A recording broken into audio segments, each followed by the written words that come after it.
ಗೃಹಲಕ್ಷ್ಮಿ ಫಲಾನುಭವಿಗಳು ಮರು ಅರ್ಜಿಯನ್ನು ಸಲ್ಲಿಸಬೇಕೇ ಸಲ್ಲಿಸಬಾರ್ದೆ? ಈ ರೀತಿಯಾದಂಥ ಪ್ರಶ್ನೆಯನ್ನು ಬಹಳಷ್ಟು ಗೊಂದಲ ಕೂಡ ಇದೆ ಫಲಾನುಭವಿಗಳಲ್ಲಿ. ಸೊ ಈ ಹಿನ್ನೆಲೆಯಲ್ಲಿ ಈಗ ಸಿಕ್ಕಿರುವಂಥ ಉತ್ತರ ಏನು ಅಂತಂದರೆ, ಮರು ಅರ್ಜಿಯನ್ನು ಸಲ್ಲಿಸಲೇಬೇಕು.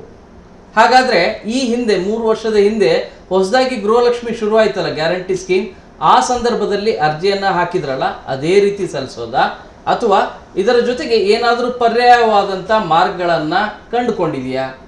ಈ ಕುರಿತಾದಂಥ ನಿಮ್ಮ ಎಲ್ಲ ಪ್ರಶ್ನೆಗಳಿಗೆ ಈ ವಿಡಿಯೋದಲ್ಲಿ ಕಂಪ್ಲೀಟ್ ಆದಂಥ ಉತ್ತರ ಇದೆ.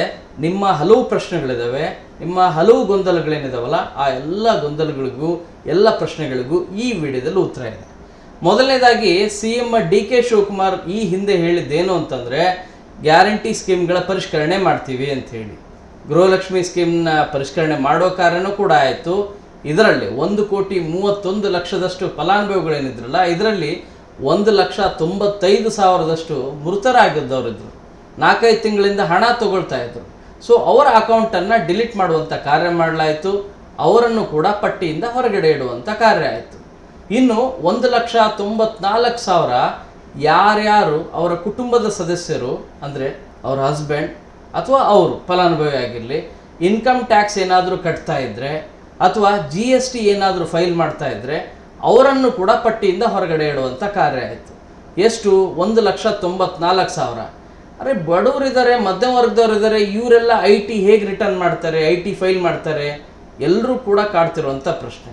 IT ಹೇಗೆ ಅಂತಂದರೆ, ನೀವು ಲಕ್ಷ ಸಾಲ ತೆಗೆದುಕೊಂಡಿದ್ರೂ ಕೂಡ ITಯ ಲೆಕ್ಕದಲ್ಲಿ ಹೋಗುತ್ತೆ. ಅಥವಾ ನೀವು ಲಕ್ಷ FD ಏನಾದರೂ ಇಟ್ಟಿದ್ರೆ ಅದು ಕೂಡ ITಯ ಗಮನಕ್ಕೆ ಬರುತ್ತೆ. ಪ್ರತಿಯೊಂದು ಕೂಡ ನಿಮ್ಮ ಪಾನ್ ಕಾರ್ಡ್ ಎಲ್ಲದನ್ನು ಕೂಡ ಡೀಟೇಲ್ ಕೊಟ್ಟಿರ್ತೀರಿ, ಆಧಾರ್ ಕಾರ್ಡ್ ಜೊತೆಗೆ. ಈ ಹಿನ್ನೆಲೆಯಲ್ಲಿ ನಿಮ್ಮ ಪ್ರತಿಯೊಂದು ಹಣ ವರ್ಗಾವಣೆ ಏನಿದೆ, ಲೇವಾದೇವಿ ಎಲ್ಲದೂ ಕೂಡ ಥ್ರೂ ಅಫಿಷಿಯಲ್ ಮಾಡಿದರೆ ಬ್ಯಾಂಕ್ಗಳಲ್ಲಿ ನೀವು ಎಲ್ಲದೂ ಕೂಡ ಗೊತ್ತಾಗುತ್ತೆ. ಈ ಹಿನ್ನೆಲೆಯಲ್ಲಿ ಸಾಲ ಮಾಡಿದರೂ ಕೂಡ IT ಫೈಲ್ ಮಾಡ್ತಿದ್ದಾರೆ ಅನ್ನೋ ಕಾರಣಕ್ಕಾಗಿ ಅವರನ್ನು ಹೊರಗಡೆ ಇಡುವಂಥ ಕಾರ್ಯ ಆಗ್ತಾಯಿದೆ.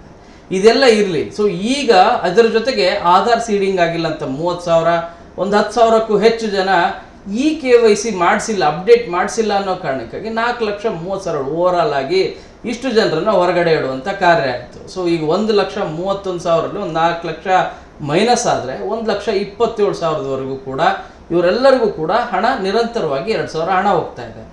ಈಗ ಸರ್ಕಾರ ಹೇಳ್ತಾ ಇರೋದೇನೆಂದರೆ, ಹೊಸದಾಗಿ ಅರ್ಜಿಯನ್ನು ಸಲ್ಲಿಸಬೇಕು ಅಂತ ಈ ಹಿಂದೆ ಹೇಳಿದರು. ಅದಾದಮೇಲೆ ಸಭೆಯಲ್ಲಿ ಹೇಳಿದ್ದೇನು ಅಂತಂದರೆ, ನಿಜವಾಗ್ಲೂ ನೀಡಿದೆಯಾ, ನೆಸೆಸಿಟಿ ಇದೆಯಾ, ಈ ಬಗ್ಗೆ ಒಂದು ವರದಿಯನ್ನು ಕೊಡಿ ಅಂಥೇಳಿ CM DK ಶಿವಕುಮಾರ್ ಅವರು ಇಲಾಖೆ ಸಂಬಂಧಪಟ್ಟಂಥ ಪ್ರಮುಖ ಅಧಿಕಾರಿಗಳಿಗೆ ಸೂಚನೆಯನ್ನು ಕೊಟ್ಟಿದ್ದರು. ಅವರು ಕೂಡ ರೆಡಿ ಮಾಡಿ ಒಂದು ವರದಿಯನ್ನು ಈಗಾಗಲೇ ಸರ್ಕಾರಕ್ಕೆ ಸಲ್ಲಿಕೆಯನ್ನು ಮಾಡಿದ್ದಾರೆ. ಇಲಾಖೆಯ ಅಧಿಕಾರಿಗಳು ಹೇಳ್ತಾ ಇರೋದೇನೆಂದರೆ, ನೀವು ಮರು ಅರ್ಜಿಯನ್ನು ಹೊಸದಾಗಿ ನೀವು ಅಪ್ಲಿಕೇಶನ್ನ ಕಾಲ್ ಫಾರ್ ಮಾಡೋದು, ಅಂದರೆ ಅರ್ಜಿಯನ್ನು ಬಿಡೋದು, ಇದು ಅನಿವಾರ್ಯ, ಬೇಕೇ ಬೇಕು. ಯಾಕೆ ಅಂದರೆ, ಈ ರೀತಿ ಯಾರು ಮೃತರಾದವರಿದ್ದಾರೆ, IT ಫೈಲ್ ಮಾಡಿದವರಿದ್ದಾರೆ, GST ಫೈಲ್ ಮಾಡಿದವರಿದ್ದಾರೆ, ಅಥವಾ ವಿಳಾಸ ಒಂದು ಕಡೆಗಿರುತ್ತೆ, ಫಲಾನುಭವಿನೇ ಒಂದು ಕಡೆಗಿರ್ತಾರೆ, ಈ ರೀತಿ ಭಾಳಷ್ಟು ಅನರ್ಹರಿದ್ದಾರೆ. ಅವರೆಲ್ಲರನ್ನು ಕೂಡ ಹೊರಗಡೆ ಇಡುವಂಥ ಕಾರ್ಯ ಆಗ್ಬೋದು. ಯಾರು ಅರ್ಹರಿದ್ದಾರೆ ಅವರಿಗೆ ಗೃಹಲಕ್ಷ್ಮಿ ಹಣ ನಿರಂತರವಾಗಿ 2,000 ಹಣ ಕೊಡ್ಬೋದು. ಸೊ ಈ ಹಿನ್ನೆಲೆಯಲ್ಲಿ ಈಗ ಸಿಕ್ಕಿರುವಂಥ ಮಾಹಿತಿ ಪ್ರಕಾರ ಇಲಾಖೆ ಅಧಿಕಾರಿಗಳು ಹೇಳಿದ್ದೇನು ಅಂತಂದರೆ, ಇನ್ನೊಂದು 2-3 ದಿನದ ಒಳಗಾಗಿ ಹೊಸದಾದಂಥ ಅರ್ಜಿಯನ್ನು ಬಿಡುಗಡೆ ಮಾಡ್ತಾರೆ. ಸೊ ಈಗಾಗಲೇ ಮೊದಲೇ ಹೇಳಿದಂತೆ, ಈ ಹಿಂದೆ 3 ವರ್ಷದ ಹಿಂದೆ ನೀವು ಗೃಹಲಕ್ಷ್ಮಿ ಸ್ಕೀಮ್ಗಾಗಿ ಕ್ಯೂ ನಿಂತ್ಕೊಂಡು ಬ್ರೌಸಿಂಗ್ ಸೆಂಟರ್ ಮುಂದೆ ನಿಂತ್ಕೊಂಡು ಅಪ್ಲೈ ಮಾಡಿದ್ರಲ್ಲ ಸೇವಾ ಸಿಂಧು ಪೋರ್ಟಲಲ್ಲಿ, ಸೇಮ್ ಅದೇ ರೀತಿಯಾದಂಥ ಅವಕಾಶ ಇರುತ್ತೆ. ಒಂದು ಕರ್ನಾಟಕ 1, ಬೆಂಗಳೂರು 1, ಗ್ರಾಮ 1, ಹೀಗೆ ನೆಹರು ಕೇಂದ್ರಗಳ, ಹೀಗೆ ಬ್ರೌಸಿಂಗ್ ಸೆಂಟರ್ಗಳು ಎಲ್ಲಿ ಸೇವಾ ಸಿಂಧು ಪೋರ್ಟಲ್ನ ಆಕ್ಸೆಸ್ ಮಾಡುವಂಥ ಬ್ರೌಸರ್ಗಳೇನಿದ್ದಾವೆ ಅಲ್ಲಿ ನಿಮಗೆ ಅವಕಾಶ ಇರುತ್ತೆ. ನೀವು ಅರ್ಜಿಯನ್ನು ಹಾಕ್ಬೋದು ಕ್ಯೂ ನಿಂತ್ಕೊಂಡು. ಭಾಳಷ್ಟು ಜನ ಇದಕ್ಕೆ ವಿರೋಧ ವ್ಯಕ್ತಪಡಿಸಿದ್ರು. ಅದರಲ್ಲೂ ಕೂಡ ಅನಕ್ಷರಸ್ಥರು, ಬಡವರು, ಹಿರಿಯರು ಇರ್ತಾರೆ, ಮುದುಕರು ಇರ್ತಾರೆ, ಮುದುಕಿಯರು ಇರ್ತಾರೆ. ಅವರೆಲ್ಲರೂ ಕೂಡ ನಾನು ಅಪ್ಲೈ ಮಾಡಬೇಕಾ ಮತ್ತೇನೋ ಸರಿ, ನಿಜವಾಗ್ಲೂ ಕೂಡ ಕಷ್ಟ ಆಗತ್ತೆ ಅಂತ ಹೇಳಿದ್ರು. ಇದನ್ನು ಮನಗಂಡಂಥ ಸರ್ಕಾರ ಈಗ ಅವ್ರಿಗೂ ಕೂಡ ಒಂದು ಅವಕಾಶವನ್ನು ಮಾಡಿಕೊಡ್ತಾ ಇದೆ. ಏನು ಅಂತಂದರೆ, ನಿಮ್ಮ ಮನೆಗೆ ಸಹಾಯಕ್ಕೆ ಬರ್ತಾರೆ. ಯಾರು ಬರ್ತಾರೆ ಅಂದರೆ, ಯಾರು ಅರ್ಜಿಯನ್ನು ಸಲ್ಲಿಸಲಿಕ್ಕೆ ಹೋಗಿ ಕ್ಯೂವಲ್ಲಿ ನಿಂತ್ಕೊಂಡು ಹಾಕ್ಲಿಕ್ಕೆ ಆಗೋದಿಲ್ವೋ ಅಂಥವ್ರ ಮನೆಗೆ ಸಹಾಯಕ್ಕೆ ಬರ್ತಾರೆ. ಯಾರು? ಅಂಗನವಾಡಿ ಕಾರ್ಯಕರ್ತರು ನಿಮ್ಮ ಮನೆಗೆ ಬರ್ತಾರೆ, ಬಂದು ಸಹಾಯವನ್ನು ಮಾಡ್ತಾರೆ. ಅವರೇ ನಿಮ್ಮ ಹತ್ರ ಇರುವಂಥ ಮಾಹಿತಿ ಎಲ್ಲವನ್ನು ಕೂಡ ತೆಗೆದುಕೊಂಡು ಅರ್ಜಿಯನ್ನು ನಿಮ್ಮ ಮುಂದೆನೇ ಸಲ್ಲಿಸುವಂಥ ಕಾರ್ಯ ಮಾಡ್ತಾರೆ. ಹೇಗೆ ಅಂದರೆ ಅಂಗನವಾಡಿ ಕಾರ್ಯಕರ್ತರ ಮೊಬೈಲ್ಗೆ ಒಂದು ಆ್ಯಪನ್ನು ಸೇವಾ ಸಿಂಧು ಪೋರ್ಟಲ್ ಆಕ್ಸೆಸ್ ಮಾಡುವಂಥ ಒಂದು ಆ್ಯಪನ್ನು ಅಲ್ಲಿ ಇನ್ಸ್ಟಾಲ್ ಮಾಡಿರ್ತಾರೆ ಅವರ ಮೊಬೈಲಲ್ಲಿ.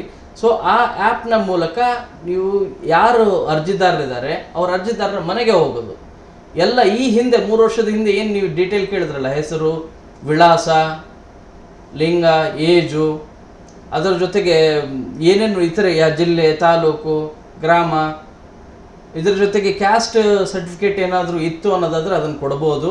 ಇಲ್ಲದೆ ಹೋದರೆ ಸ್ವಯಂ ಘೋಷಿತ ಅನ್ನೋ ರೀತಿಯಾಗಿ, ಉದಾಹರಣೆಗೆ ನಾನು ಈ ರೀತಿಯಾದಂಥ ಕಮ್ಯುನಿಟಿ ಅಂಥೇಳಿ ಘೋಷಣೆ ಮಾಡೋ ರೀತಿಯೂ ಕೂಡ ಅವಕಾಶವನ್ನು ಮಾಡಿಕೊಡ್ತಿದ್ದಾರೆ. ಅದರ ಜೊತೆಗೆ ಇನ್ನೊಂದೆರಡು ಆಯ್ಕೆಗಳು ಕೂಡ ಇರುತ್ತೆ, ಅಂದರೆ ಅಂಶಗಳನ್ನು ಕೂಡ ಆ್ಯಡ್ ಮಾಡಿರ್ತಾರೆ. ಕರ್ನಾಟಕದ ಯಾವುದೇ ಬ್ಯಾಂಕ್ಗಳಲ್ಲಿ ನೀವು ಆಧಾರ್ ಸೀಡಿಂಗ್ ಮಾಡಿರ್ರಿ, ಅಂದರೆ ನಿಮ್ಮ ಮೊಬೈಲ್ ನಂಬರ್ ಮತ್ತು ನಿಮ್ಮ ಹೆಸರು ಒಂದೇ ಒಂದು ಬ್ಯಾಂಕಿಗೆ ಸೀಡಿಂಗ್ ಆಗಿರಬೇಕು, ಅದರ ಜೊತೆಗೆ ಲಿಂಕ್ ಆಗಿರಬೇಕು, ಅದು ಕರ್ನಾಟಕದ ಬ್ಯಾಂಕ್ ಆಗಿರಬೇಕು ಅಂತ.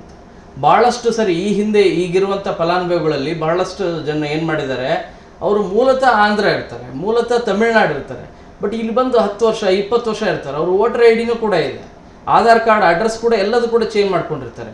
ಆದರೆ ಬ್ಯಾಂಕ್ ಮಾತ್ರ ಬೇರೆ ನೆರೆ ರಾಜ್ಯದ ಬ್ಯಾಂಕ್ಗಳ ಅಡ್ರೆಸ್ಸನ್ನು ಕೊಟ್ಟಿರ್ತಾರೆ.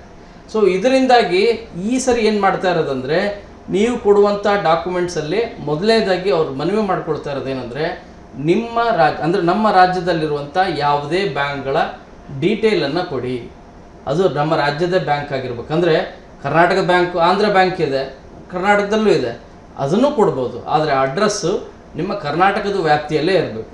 ಆ ರೀತಿ ಕೊಡಿ ಅಂತಲೂ ಕೂಡ ಮಾಹಿತಿಯನ್ನು ಕೊಟ್ಟಿದ್ದಾರೆ. ಇನ್ನು ಸ್ವಯಂ ಘೋಷಿತ ಯಾರ್ಯಾರಿದ್ದಾರೆ ಅವರವರ ಕ್ಯಾಸ್ಟನ್ನು ನೀವು ಅವರೇ ಸ್ವಯಂ ಘೋಷಿತವಾಗಿ ಘೋಷಣೆಯನ್ನು ಮಾಡ್ಕೋಬೋದು. ಅದಕ್ಕಾಗಿ ಸರ್ಟಿಫಿಕೇಟನ್ನು ಕೊಡಲೇಬೇಕು ಅಂತೇನಿಲ್ಲ. ಮೊದಲು ಯೋಚನೆ ಮಾಡಿದ್ದು ಒಂದು RD ನಂಬರನ್ನು, ಅಂದರೆ ನಿಮಗೆ ಕ್ಯಾಸ್ಟ್ ಸರ್ಟಿಫಿಕೇಟ್ ನಂಬರನ್ನು ಕೂಡ ಆ್ಯಡ್ ಮಾಡಬೇಕು, ಆ ಡಾಕ್ಯುಮೆಂಟ್ಸನ್ನು ಕೂಡ ಅಪ್ಲೋಡ್ ಮಾಡಬೇಕು ಅಂತ ಮೊದಲು ಇತ್ತು, ಬಟ್ ಈಗ ಹಾಗಿಲ್ಲ. ಸೊ ಅದನ್ನು ಕೂಡ ಆ್ಯಡ್ ಮಾಡ್ಬೋದು. ಸೊ ಇನ್ನೊಂದು 2-3 ದಿನದಲ್ಲಿ ಈ ರೀತಿಯಾದಂಥ ಅವಕಾಶ ನಿಮಗೆ ಬ್ರೌಸಿಂಗ್ ಸೆಂಟರ್ಗಳು ಕರ್ನಾಟಕ 1, ಬೆಂಗಳೂರು 1 ಮತ್ತು ಗ್ರಾಮ 1 ಸೇರಿದಂತೆ ನೆಹರು ಕೇಂದ್ರಗಳಲ್ಲಿ ಎಲ್ಲೆಲ್ಲಿ ಸೇವಾ ಸಿಂಧು ಪೋರ್ಟಲ್ ಆಕ್ಸೆಸ್ ಇರುತ್ತೆ, ಸರ್ಕಾರದ ಪೋರ್ಟಲ್, ಸೊ ಅಲ್ಲಿರುವಂಥ ಇನ್ನೂ ಒಂದು ಬಹಳ ಪ್ರಮುಖವಾದಂಥ ವಿಚಾರ ಅಂತಂದರೆ ಇದ್ರ ಬಗ್ಗೆ ಈಗಲೂ ಕೂಡ ಚರ್ಚೆ ಆಗ್ತಾ ಇದೆ. ಯಾಕಂದರೆ ಮೊದಲು ಆರಂಭದಲ್ಲಿ ಹೇಳಿದ್ದು ಗೃಹಲಕ್ಷ್ಮಿಯರೆಲ್ಲರೂ ಕೂಡ ಬಯೋಮೆಟ್ರಿಕ್, ಹೇಗೆ BPL ಕಾರ್ಡ್ ನೀವು ಅಕ್ಕಿ ತೊಗೋಬೇಕಾದ್ರೆ ನೀವು ತಮ್ಮ ಬೆರಳಚ್ಚು ನೀವು ಕೊಡ್ತಿರೋ ಅದೇ ರೀತಿ ಇದಕ್ಕೂ ಕೂಡ ಬೆರಳಚ್ಚು ಒಂದು ಸರಿ ಅದನ್ನು ಸ್ಟಾರ್ಟಿಂಗಲ್ಲಿ ಕೊಡಬೇಕು ಅಂಥೇಳಿ ಪ್ಲ್ಯಾನ್ ಮಾಡ್ಕೊಂಡಿದ್ರು. ಬಟ್ ಅದು ಎಕ್ಸಿಕ್ಯೂಟ್ ಮಾಡೋದು ತುಂಬಾ ಕಷ್ಟ ಆಗ್ತಾ ಇದೆ. ಎಸ್ಪೆಷಲಿ ಅಂಗನವಾಡಿ ಕಾರ್ಯಕರ್ತರು ಇರುವಂಥ ಮೊಬೈಲಲ್ಲಿ ಆಕ್ಸೆಸ್ ಮಾಡಲಿಕ್ಕೆ ಆಗೋದಿಲ್ಲ. ಆದರೆ ಇನ್ನೊಂದು ಆಕ್ಸೆಸ್ ಮಾಡ್ಬೋದು, ಅದೇನೆಂದರೆ ಫೇಸ್ ರಿಕಗ್ನಿಷನ್, ಮುಖ ಚಹರೆಯನ್ನು ರಿಕಗ್ನಿಷನ್. ಬಟ್ ಅದರ ಡಾಟಾ ತುಂಬಾ ಆಗುತ್ತೆ. ಫೋಟೋ ಪ್ರತಿಯೊಬ್ಬರದು ಫಲಾನುಭವಿ ಫೋಟೋ ತೆಗೆದು ಅದರ ಡಾಟಾ ಕೆಪಾಸಿಟಿನೂ ಕೂಡ ಬೇಕಲ್ಲ. ಸೊ ಈ ಹಿನ್ನೆಲೆಯಲ್ಲಿ ಇವೆರಡೂ ಅನಿವಾರ್ಯನ ತೆಗೆದುಬಿಡೋಣನೋ ಅಂಥೇಳಿ ಹಾಗೆ ತೆಗೆಯೋದಾದರೆ ಈ ಹಿಂದೆ ಇರುವಂಥ ಅರ್ಜಿ ಏನಿತ್ತಲ್ಲ ಅಷ್ಟೇ ಸಾಕಾಗಿತ್ತು. ಮತ್ತಿನ್ನೊಂದು ಸರಿ ಈಗ ಹೊಸದಾಗಿ ಅರ್ಜಿ ಸಲ್ಲಿಸುವಂಥ ಅವಶ್ಯಕತೆ ಏನಿತ್ತು ಅನ್ನೋದು ಕೂಡ ಇದು ನನ್ನ ಬೇಸಿಕ್ ಪ್ರಶ್ನೆ ಆಗಿದೆ. ಬಟ್ ಇದಿನ್ನೂ ಕೂಡ ಫೈನಲೈಸ್ ಆಗಿಲ್ಲ, ಇನ್ನೂ ಒಂದು ಸರಿ ಚರ್ಚೆ ಮಾಡೋರಿದ್ದಾರೆ. ಬಟ್ ಈಗ ಇರುವಂಥ ಇನ್ಫಾರ್ಮೇಷನ್ ಏನು ಅಂದರೆ, ಇನ್ನೊಂದು 2-3 ದಿನದಲ್ಲಿ ಹೊಸದ ಅರ್ಜಿಯನ್ನು ಕಾಲ್ಫಾರ್ ಮಾಡ್ತಾರೆ. ಬ್ರೌಸಿಂಗ್ ಸೆಂಟರ್ಗಳ ಜೊತೆಗೆ ನಿಮಗೆ ಅಂಗನವಾಡಿ ಕಾರ್ಯಕರ್ತರೇ ನಿಮ್ಮ ಮನೆಗೆ ಬಂದು ನಿಮ್ಮ ದಾಖಲೆಗಳು, ನಿಮ್ಮ ಇನ್ಫಾರ್ಮೇಷನ್ ಎಲ್ಲವನ್ನೂ ಕೂಡ ಕೇಳಿ ಅಪ್ಲೈಯನ್ನು ಅವರೇ ಮಾಡಿ ಹೋಗ್ತಾರೆ. ಒಂದೇ ₹1 ಕೂಡ ಕೇಳಿದೆ. ಈ ರೀತಿಯಾದಂಥ ಅವಕಾಶ ಇದೆ ಗೃಹಲಕ್ಷ್ಮಿಯರಿಗೆ. ಹಾಗಾದರೆ ಗೃಹಜ್ಯೋತಿದು ಏನು ಕತೆ ಅಂದರೆ, ಗೃಹಜ್ಯೋತಿದು ಸಪ್ರೇಟ್ ಆದಂಥ ಈ ಹಿಂದೆ ಬ್ರೌಸಿಂಗ್ ಸೆಂಟರ್ ಏನಿತ್ತಲ್ಲ ಅದೇ ರೀತಿಯಾದಂಥ ಅವಕಾಶ ಮಾಡಿಕೊಡ್ತಾರೆ. ಅದು ಯಾವಾಗ ಅನ್ನೋದನ್ನು ಕೂಡ ನಿಮಗೆ ಅಪ್ಡೇಟ್ ಮಾಡುವಂಥ ಕಾರ್ಯವನ್ನು ಮಾಡ್ತೀನಿ. ಸೊ ಇದು ಬೇಸಿಕ್ ಇನ್ಫಾರ್ಮೇಷನ್, ಅಪ್ಡೇಟ್ ಇನ್ಫಾರ್ಮೇಷನ್. ಈ ಅಪ್ಡೇಟ್ ಇನ್ಫಾರ್ಮೇಷನ್ ನಿಮ್ಗೆ ಯೂಸ್ ಆಗಿದೆ. ನಿಮ್ಮ ಹಲವು ಪ್ರಶ್ನೆಗಳಿದ್ದವು, ಆ ಪ್ರಶ್ನೆಗಳು ಕೂಡ ಈ ವಿಡಿಯೋದಲ್ಲಿ ಉತ್ತರ ಇದೆ ಅಂತ ಭಾವಿಸ್ತೀನಿ. ಕ್ಯಾಮರಾ ಪರ್ಸನ್ ಶಿವಪ್ಪ ಜೊತೆ ಶರಣು ಹಂಪಿ, ನ್ಯೂಸ್ 18. ನಿರ್ಭೀತ, ನಿಷ್ಪಕ್ಷಪಾತ, ವಿಶ್ವಾಸಾರ್ಹ ಸುದ್ದಿಗಳಿಗೆ ಮತ್ತೊಂದು ಹೆಸರಾಗಿರುವ ನ್ಯೂಸ್ 18 ಕನ್ನಡ ಈಗ ಆಪ್ನಲ್ಲೂ ಲಭ್ಯವಿದೆ. ದಯವಿಟ್ಟು ಇಲ್ಲಿರುವ QR ಕೋಡ್ ಅನ್ನು ಸ್ಕ್ಯಾನ್ ಮಾಡಿಕೊಂಡು ಆಪ್ ಡೌನ್ಲೋಡ್ ಮಾಡೋದಕ್ಕೆ ಮರಿಬೇಡಿ. ನಿಮ್ಮ ಬೆಂಬಲ ಹೀಗೆ ಸದಾ ನಮ್ಮೊಂದಿಗಿರಲಿ. ಧನ್ಯವಾದ.